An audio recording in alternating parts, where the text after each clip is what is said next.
Hi and welcome to today's live chapter reading of Bound by Secrets by Amy McKinley, courtesy of Itsy Bitsy Book Bits. Chapter 1, Kayla.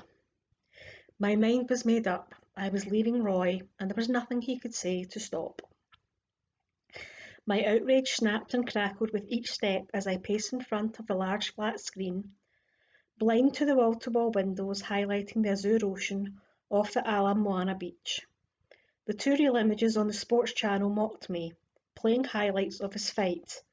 The match was spectacular, and he'd won by a knockout in the third round. The blonde on his arm, the one caught on camera with her tongue in his very welling mouth as he'd left the stadium, wasn't. I'd believed him when he told me how much I meant to him.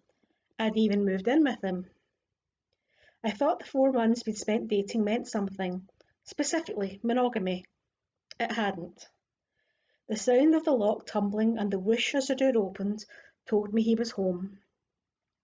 An avalanche of rage fueled me as I stomped across the wooden floor in the condo I shared with him, intercepting Roy seconds after he entered the living room. The image of him kissing, then walking out of the arena with one of the number girls played on repeat in my mind. I had been warned about him. I should have listened. We stood toe to toe, and I tilted my head back to take in the behemoth's eyes of the heavyweight champ, while the lingering scent of sweat, blood, and another woman's perfume washed over me. His pursuit of me, the overwhelming gifts, and all the sweet moments we'd shared fizzled to non-existence as I questioned how much I knew him in the aftermath of one fateful evening. Mouth pinched in a tight line, I crossed my arms and waited. A wide grin stretched his handsome but battered face. You should have been there. It was spectacular. I watched your fight. Did he think I wouldn't? When he went to touch me, I spun around, putting some space between us. Why? Why should I have been there when you had all the company you needed? I saw you tonight, Roy. I saw her. Unblinking, he crossed his mammoth arms over his chest and glared. Think before you say something you'll regret. Threats? My voice rose an entire octave and I waved my hands around. Are you kidding me? You kissed one of the number girls. You left with her glued to your side. Am I supposed to watch what I say? There was a loud crack. My head whipped to the side, my body helplessly followed the momentum while agony burst through the left side of my face. I landed in a heap on my side. I hadn't seen it coming. He'd moved too quickly. That was why he was the undefeated champ who'd won another title hours earlier. Before I could get up, his fingers dug into my hip, forcing me to turn to my back. Then he straddled my body, looming over me. I tasted true fear. His hand closed around my neck, and he applied pressure. Panic sizzled through me and my eyes went wide. I see the honeymoon is over, he rasped through swollen, split lips. Let's get one rule straight. You don't get to complain. His brown eyes were cold, hard, and as unyielding as the rest of his title-winning body. I bucked against him with no success. How did I not see this coming? His wandering eye was well known, but he'd been so sweet to me. Until now. You're my girlfriend, living in my home, and you'll do what I say.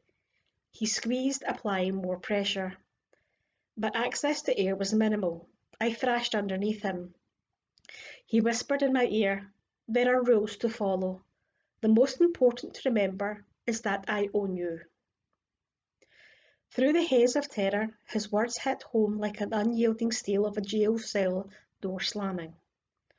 Black spots crowded my vision as I sucked air through a constricted windpipe, desperate to fill my lungs. A wave of dizziness vied with intense fear. My hands curled around his wrists, nails embedding into his skin like claws. Tingles spread all over me. My muscles weakened, then went slack. I felt weightless, despite the heavy man over me. My deadweight arms flopped to my sides, and the world faded a little more. There was no air. Sheer panic morphed into the horrifying realization that I would die. Awareness slowly trickled back in. The dark void I was in grew lighter, and shapes formed. I didn't know how long I had been lying there. My body was both weightless and heavy. Light gradually filtered back, as did Roy's voice from somewhere other than directly over me. Although painful and raw, there wasn't anything crushing my throat. He wasn't on top of me, but I wouldn't let that detail lure me into a false sense of security. I didn't move, didn't alert him to the fact that he hadn't killed me. Maybe he'd meant to only bring me to the brink of death. Whatever his intentions were, they were bad enough for me to know I had to be careful in my escape. As I lay there, plotting, I tried to pick up as many clues as possible about who he was talking to and whether he was leaving. We had a balcony off the living room, but were way too high up. I couldn't leave that way. It would have to be the front door. The longer I remained on my back, the more the dizziness receded. My mind whirled and my muscles twitched with a desperate need for action. The door slammed and I was instantly on my feet, moving through the living room to our bedroom. I yanked the closet doors open, ripped my heavy suitcase onto the bed, ripped my clothes from the hangers and haphazardly stuffed them inside. Next, the bathroom. Everything went into small garbage bags I found under the sink. If I ended up leaving something behind, I wasn't coming back.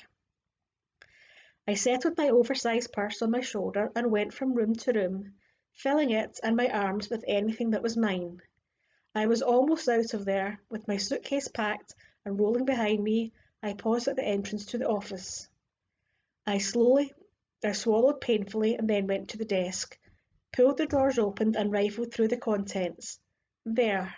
I palmed the flash drive with the Honolulu Star Advisor logo, then slipped it into my pocket. I tore through the condo on winged feet, passed through the entrance, and once the elevator arrived, got inside.